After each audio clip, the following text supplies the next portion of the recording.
Hi there, my name is Valerie Alvarado and I work for Pernod Ricard as the agave specialist for the American division. One of the products I cover is Altos. Today we're going to be making one of the most popular cocktails in Mexico using Altos, and that is the Paloma.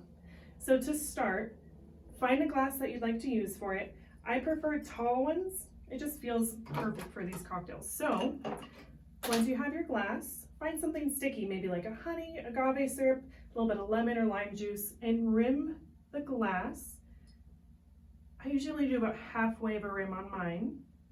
Then go ahead and dip that in some coarse salt.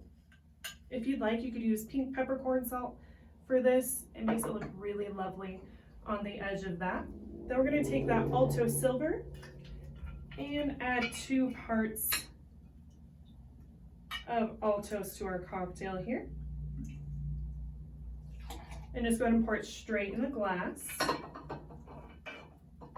Once you've done that, add 1 part of lemon juice. Perfect. And then add about half of agave syrup. You can add a little bit more, a little bit less if you like things a little bit more tart or sweeter. I'm just going to give a quick little stir while it's in the glass here. Add some ice to it.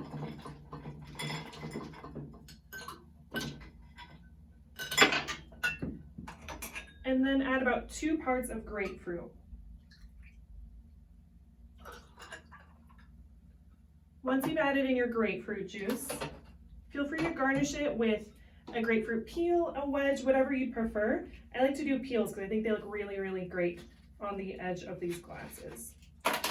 Once you cut that off, you can trim up the edges a little bit with a knife. Just kind of cleans it up a little bit.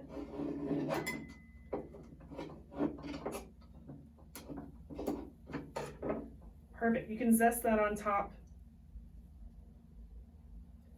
And you're all set. If you want this for a virtual happy hour, hanging out outside, it's perfect, refreshing, and great with Altos Plata. Enjoy!